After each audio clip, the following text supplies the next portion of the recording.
যদি কেউ না কেউ আমার ভক্ত থেকে থাকে, তবে আমাকে যদি পুজো করে, তাই নাকি মা? হ্যাঁ ওগো মা, তোমার ওই রাজ্যে কেউ তোমার চরণে দেবে না ভক্তির পুষ্পাঞ্জলি, তোমার সবাই দূর দূর করে দাঁড়িয়ে দেবে, করে কথা বুড়ি বলে দাঁড়িয়ে দেবে। না রক্তবতী না, আমি ব্রহ্মকন্যা শীতলা, আর যতক্ষণ পুজো আদায় করতে পারি তবেই আমার নাম শীতলা। আমি যে তোমায় ওই রাজ্যে যেতে দেবো না, যেতে দেবো না। কেন? কেন জানো? হ্যাঁ বলবো বলবো, বল। তোমায় বারো করিবা জননী, তুমি দিও না বিরাটে, তোমায় বারো করিবা জননী, দিও না বিরাটে, তোমায় বারো করিবা জননী, দিও না বিরাটে, তোমায় বারো করিবা জননী, দিও না বিরাটে, তোমায় দিও না বিরাটে, জননী দিও না বিরাটে, দিও না বিরাটে, জননী কেন যেতে দেবো না জানো মা রক্তাবতী? বলো মা বলো। দাঁড়া বাচ্চা, আমায় যে ওই বিরাটি তুই যেতে দিচ্ছিস না? হ্যাঁ হ্যাঁ, কারণ কিছু আছে তো? নিশ্চয়ই রয়েছে। ওই মা রক্তাবতী বলো মা বলো। বচ্ছে তোরা তোরা ভাই বোন মিলে হ্যাঁ আমাকে ওই বিরাটে যেতে যাচ্ছে বারণ করছে। হ্যাঁ কারণ কি বলতো মা? কারণ কি জানো মা? বিরাটে নারী বল মাহুদের তারা দেবে পঞ্চানো, বিরাটে নারী বল মাহুদের তারা দেবে পঞ্চানো, আমার বিরাটে নারী বল তুদের তারা দেবে পঞ্চানো, বিরাটে নারী বল তুদের তারা দেবে পঞ্চানো, আমার শেখা যাবে তুমি আমার পুজোবে, না কেউ তোমার জন্য শেখা যাবে তুমি পুজবে, না কেউ তোমার ঘরে পালন করিবা জননী, দিও না বিরাটে, তোমায় পালন করিবা জননী, দিও না বিরাটে। শান্ত হও রক্তাবতী, তুই যে আমায় বারণ করছি ঠিকই, হ্যাঁ কিন্তু মা বলো বলো, তবু আমাকে যেতে হবে। তুমি আমাদের কথা শুনবে না মা? না আমাদের বাধা মানবে না? বেশ, তুমি যখন আমাদের কথা শুনবে না, আমরা তিনজন বৎসজরা, আমি আর তোমার বাহন গর্ধ, আমরা এই বটবৃক্ষের তলায় বিশ্রাম করছি। শোন মা শোন, বলো কেন আমি যাবো জানি? কেন মা কেন? ওই মূর্খ রাজার দেখছি। হ্যাঁ যদি কোনো ভক্ত থেকে থাকে, তার তো অনেক পদাগণ রয়েছে। ওই পদাগণের মধ্যে দেখবি বাচ্চা কেউ না কেউ আমার ভক্ত রয়েছে, তাই নাকি বল? হ্যাঁ মা বেশ, আর বিলম্ব না করি তুমি যাও ওই পূজারীর বাড়িতে। কিন্তু মা রক্ষা বলো মা বলো, আমি তো এদেশে যাবো না, তুমি এদেশে যাবে না? না তাহলে তুমি কি বেশ ধারণ করে যাবে বলো?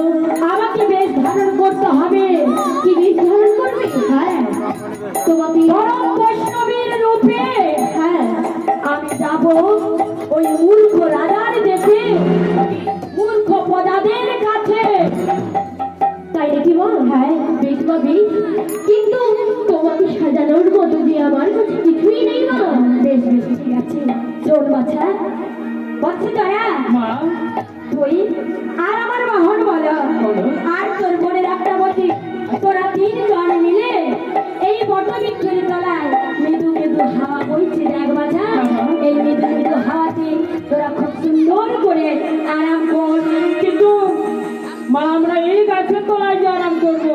হ্যাঁ আর তুমি যাবে পূজা নিতে। হ্যাঁ। ভগবান, তবে তুমি যখন ওই পূজা নিতে যাবে না, হ্যাঁ। হ্যাঁ, আমার জন্য কিন্তু খাবার আনবে তো। বাচ্চা যারা আমরা যে ফিদার চালাই নয় মাসে, যেখানে হবে আমার পূজা সেখানে হবে তোরও পূজা। মা কিন্তু ওরে বাবা জরা, বলো মা বলো।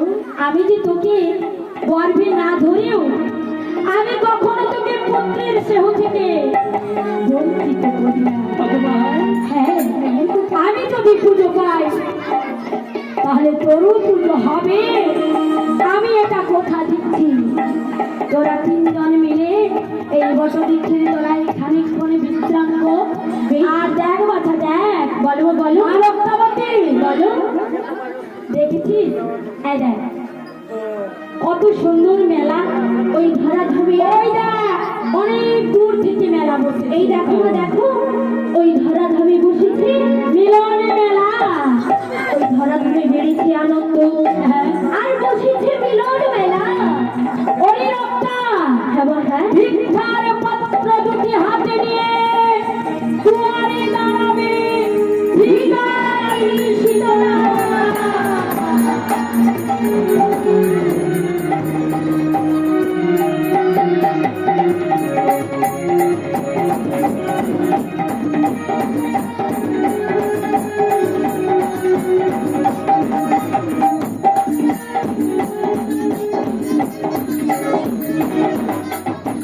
আমার মনে চল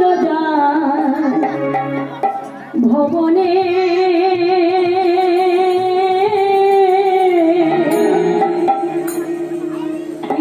নয়ন রাগের বাগানে। আমার মনে চল ভবনে নয়ন রাগের বাগানে। বলে দাও